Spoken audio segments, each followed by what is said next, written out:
compartir que el transporte será el menos contaminante, ya que el Tren Maya trasladará pasajeros y carga de una manera más sustentable, al sustituir vehículos de combustión interna en sus 1.554 kilómetros. Vemos que el 46%, 690 kilómetros, serán recorridos por trenes eléctricos y el 54%, que son 864 kilómetros, serán híbridos entre eléctrico y diésel. En mitigación del cambio climático, como se ha compartido, este potencial de mitigación por la electrificación y uso de diésel ecológico va en una sumatoria entre lo eléctrico y el diésel ecológico de 2.84 millones de toneladas de dióxido de carbono de 2024 a 2030. El Tren Maya sustituirá el uso de vehículos de combustión interna para el traslado de pasajeros y de carga. En el caso del fracking también es instrucción por parte de nuestro presidente que no haya fracking, y entonces la instrucción es que no haya fracking ni para exploración. Los agoreros del mal vuelven a mentir, señalando que la Comisión Federal de Electricidad no tiene capacidad de producir energía eléctrica suficiente para el verano. Reforma y El Heraldo difundieron una mentira según la cual la Comisión Federal de Electricidad se vería rebasada por la ola de calor que vive en estos momentos nuestro país y que por ello habría apagones. Esto es falso. La manipulación informativa busca sembrar incertidumbre, pero les decimos a todas, a todos, no se dejen engañar. La Comisión Federal de Electricidad cuenta con capacidad suficiente para atender la demanda máxima de energía durante el verano. Y fíjense esto, actualmente la Comisión Federal de Electricidad cuenta con la capacidad para garantizar el acceso a la electricidad a los más de 47 millones de usuarios que hay en México. Con la onda de calor actual se estima que la demanda de energía aumente hasta un 5% en todo el país. La Comisión Federal de Electricidad tiene cubierta esa demanda y de sobra, pues cuenta con un margen del 11%. Hasta el momento no ha faltado la electricidad. Las condiciones de operación en todo el país son normales. La CFE cuenta con la infraestructura en la Red Nacional de Transmisión y Redes Generales de Distribución para garantizar la demanda de energía eléctrica en toda la República Mexicana.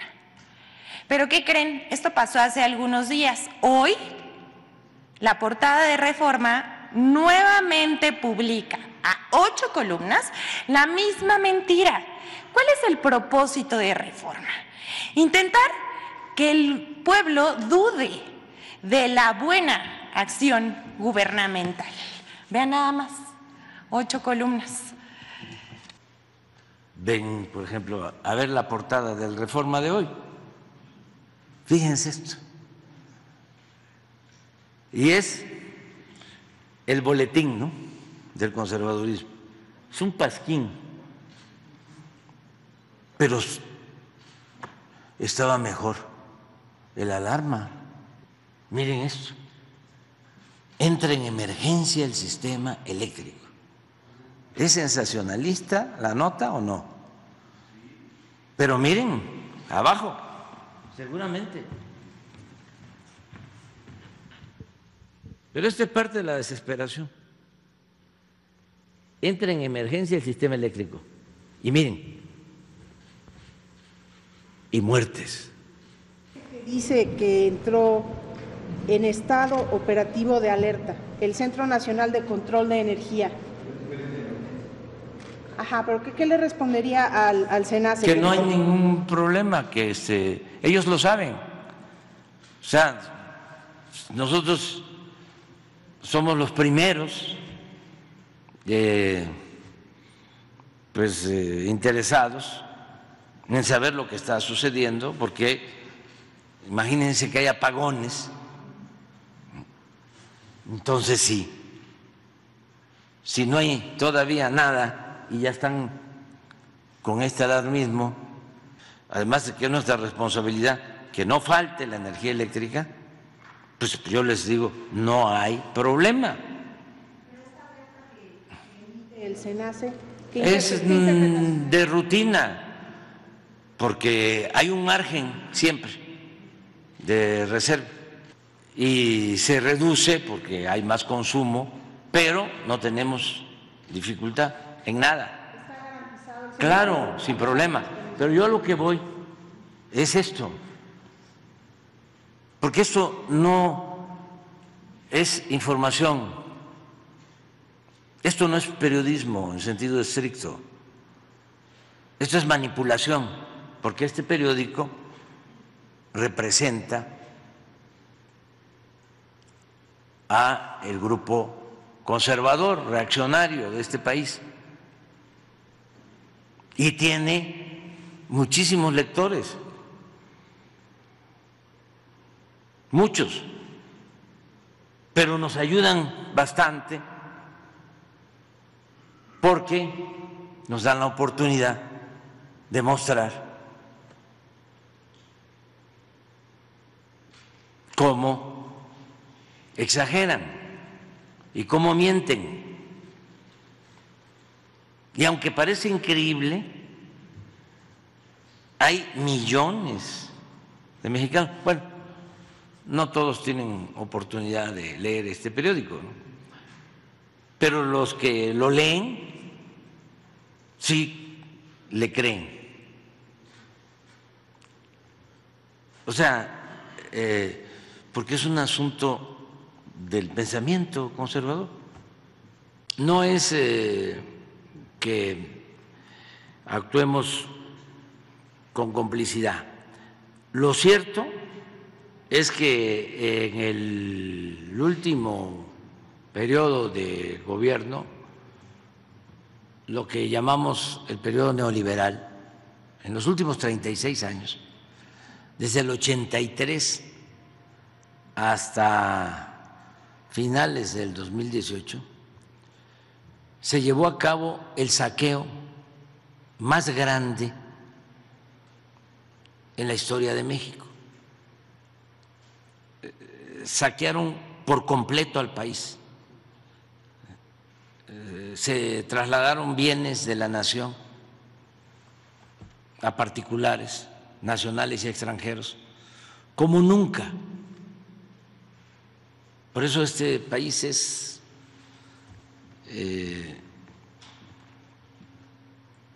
excepcional y está bendecido.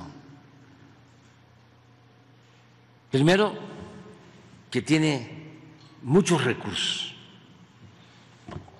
Yo les comentaba que cuando entré, me dijo un alto funcionario de los que se iban, que si cómo le iba a hacer para sacar adelante a México.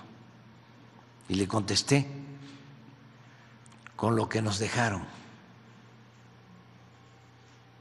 Y así fue, al final. Como es un país tan rico en recursos naturales y lo han saqueado muchísimo, pero no terminaron de llevárselo todo. Y con lo que dejaron, con eso, México está renaciendo y se está colocando en los primeros sitios en cuanto a desarrollo económico, social, político. Eso por un lado. Y lo otro, que tiene todavía más peso, es la diversidad cultural de México. Nuestras culturas es lo que siempre nos ha salvado. Eso no lo tienen en otros países. O sea, nuestra identidad, nuestra idiosincrasia, lo que viene del México profundo. Entonces, cuando me dices, a ver, pongamos una mesa para registrar los saqueos, ¿no? Pues tenemos que fijar reglas, porque ¿cómo reparamos el daño del saqueo del Fobaproa? ¿Cómo reparamos el daño del saqueo en Pemex, en la Comisión Federal de Electricidad, el saqueo en los contratos leoninos? No terminaríamos. Solo en el sexenio pasado, imagínense el saqueo en el contrato de los gasoductos, al extremo de que además de pagar tarifas elevadísimas por el transporte del gas, los tubos a los 20 años no pasaban al gobierno, sino le quedaban a la empresa que había obtenido el contrato con la Comisión Federal de Electricidad. Los conservadores se enojan si yo recuerdo esto, ¿no? Bueno, en todos los casos, ¿qué hicimos? Pues llegamos a arreglos, no nos fuimos a los pleitos, no expropiamos, los llamamos. A ver, todavía no terminamos porque nos queda lo de los hospitales, estamos en eso, 9 hospitales, 3 del Seguro, 3 del ISSSTE y 3 de Salud. Entonces, a ver, bájenle, si no, nos vamos al juicio. Afortunadamente se ha llegado a acuerdos. En el caso de los gasoductos bajaron la tarifa. Entonces sí vamos a abrir una mesa en donde hay más injusticias.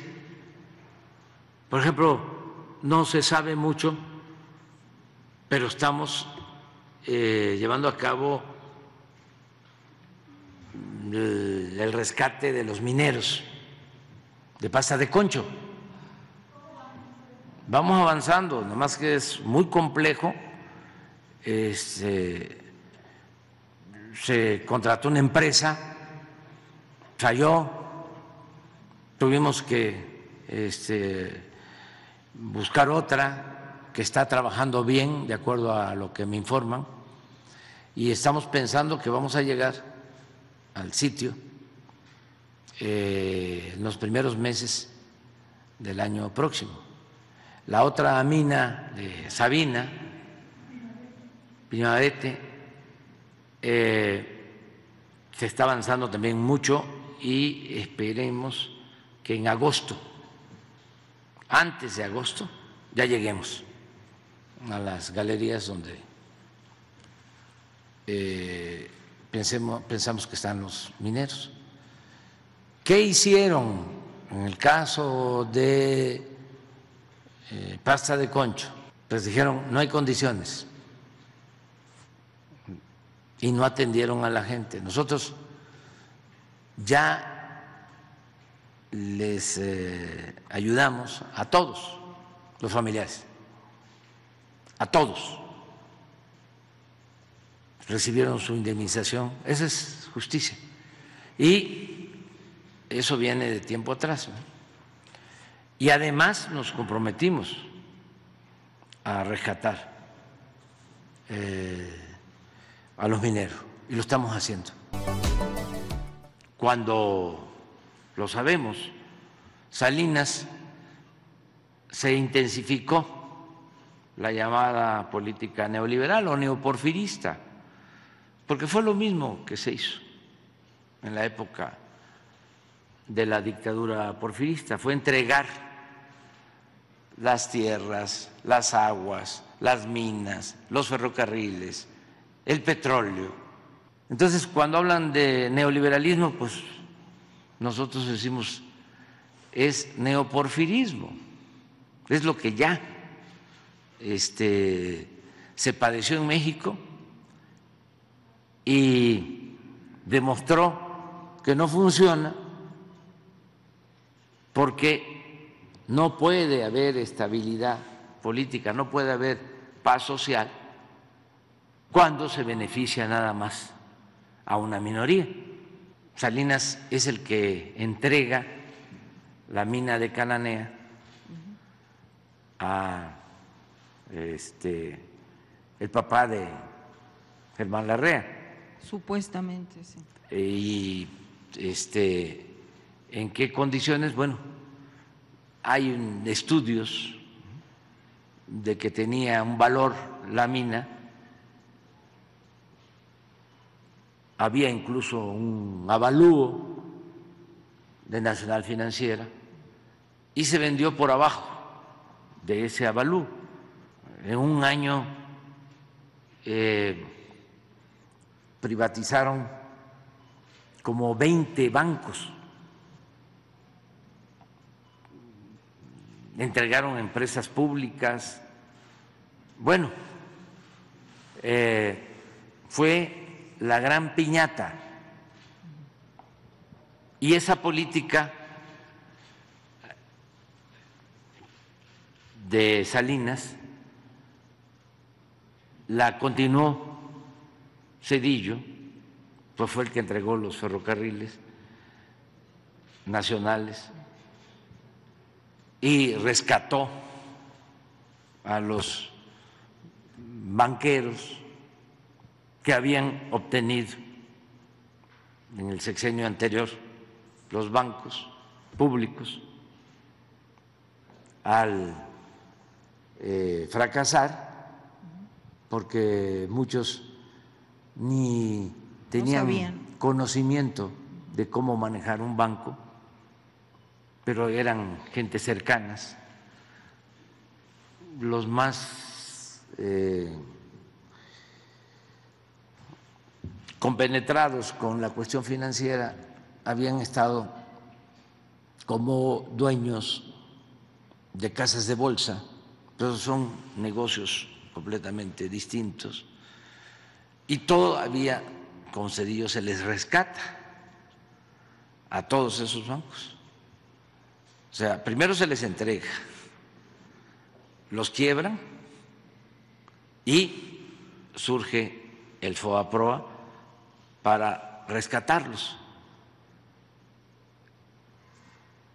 Y continúa esa misma política con Calderón, digo, con Fox primero, Calderón, hasta el sexenio pasado, que eso ya se terminó, porque ya no se privatizan los bienes públicos, ya no hay concesiones para la explotación minera, no hay concesiones para la explotación del petróleo, no hay concesiones para que se siga privatizando la industria eléctrica. Ya cambió, pero pues sí es un proceso en el que tenemos que participar todos y buscar acuerdos, decirle a la gente que no se van a quedar sin luz. Estamos pendientes, sabemos pues que aún con el calor, más consumo de energía eléctrica, tenemos reserva. Y todo esto también se debe al cambio, porque si hubiesen continuado los mismos, entonces sí, el precio de la luz estaría por las nubes y el mercado eléctrico manejado por particulares que solo buscan la ganancia y, en el caso extremo, el lucro. Por eso es importante mantener las empresas públicas, y querían acabar con la Comisión Federal de Electricidad y querían acabar con Pemex. con todas las empresas públicas y con la educación pública y con la salud, que es un derecho, no es un privilegio. Procedo a informar que en días pasados se logró instalar en Chiapas la red de Internet para todas y para todos, en los diversos parques, escuelas, hospitales, en los lugares públicos, beneficiando a la población con Internet gratuito. Muchas gracias, señor presidente. También la modernización de las grandes presas hidroeléctricas, que es una importante inversión para Chiapas y que nos permite seguir produciendo energía limpia para la nación. Este grupo minoritario, con su política neoliberal o neoporfirista, todas las reformas que se hicieron a la Constitución fueron para beneficiar a esa minoría rapaz y en contra de los campesinos. Acuérdense que privatizaron el ejido, que pusieron las tierras ejidales al mercado. Por eso ahora hay ejidatarios que tienen grandes extensiones de terrenos, ejidatarios latifundistas. Eso pasó en el periodo neoliberal. En el caso de los obreros, lo mismo. Todas las reformas fueron para congelar los aumentos salariales, para quitar prestaciones a los trabajadores, para privatizar las pensiones. Todas las reformas fueron para afectar la seguridad social, para entregar los bienes de la nación, del pueblo, a particulares, nacionales y extranjeros. Si están muy molestos porque no consumaron su obra de destrucción, porque el pueblo dijo basta, y sonó la alarma, sonó la campana a partir de hace 5 años.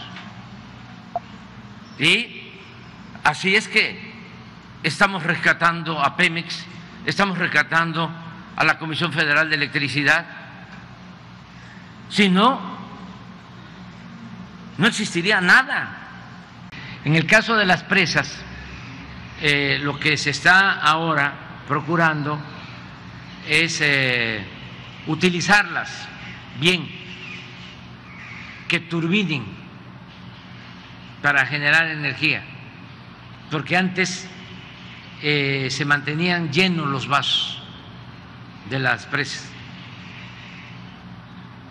porque no se le hacía competencia a las empresas extranjeras que le vendían la luz a la Comisión Federal o que tenían sus clientes con el llamado autoabasto. Entonces, una presa del Grijalva, de Angostura, Chicoacén, Malpaso, Peñita, con 4 o 6 turbinas, trabajaba con una turbina, y acumulaba agua. Venían los tiempos de lluvia, sobre todo en Peñita, y tenían que soltar, inundaban toda la planicie. Pero era porque les daban preferencia, aunque parezca increíble, preferían inundar a Tabasco que generar energía, turbinar para mantener las presas con bajo nivel de agua. Entonces eso es lo que está sucediendo. Hoy voy a la hidroeléctrica de Angostura, terminando aquí vamos para allá, porque se están modernizando las 4 hidroeléctricas con nuevos equipos, con nuevas turbinas, porque ahora hay turbinas modernas que con el mismo consumo de agua generan más energía. Estamos invirtiendo en eso. En vez de hacer una nueva presa, es modernizar los equipos para utilizar la misma agua que ya se tiene, que están los embalses, ya no se daña, no se afecta al medio ambiente, es energía limpia. ¿Sabe qué hicieron los neoliberales corruptos cuando modificaron las leyes defendidas por el Poder Judicial? Consideraron que la energía producida, generada con agua, no era energía limpia. Y entonces en el despacho que se hace, no subían la energía de las hidroeléctricas, se subutilizaba. Todo eso lo estamos corrigiendo, se está avanzando, pero vamos en ese camino. Lo otro que planteas, vamos a revisarlo, no tiene nada que ver con Dos Bocas.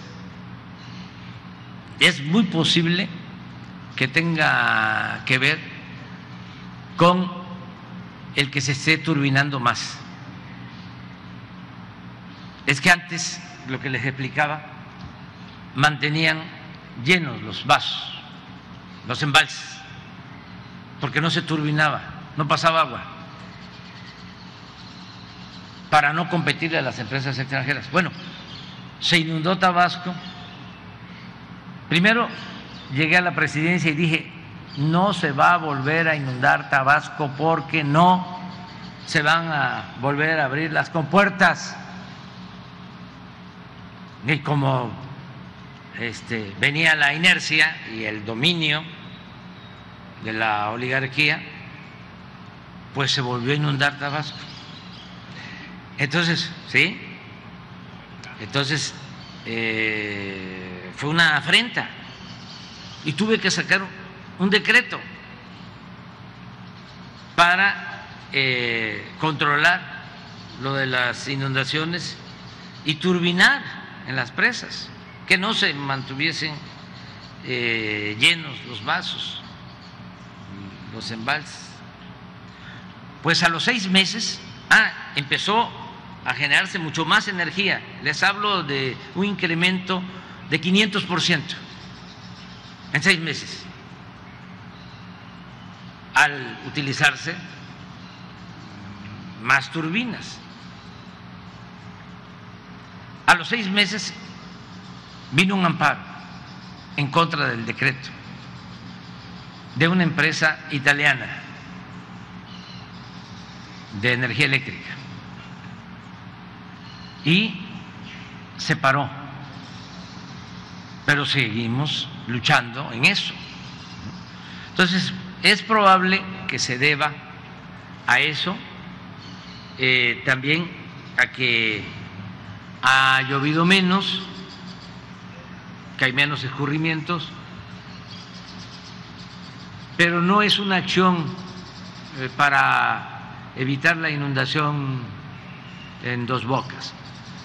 Y sí, vamos a ver y vamos a ayudar a los pescadores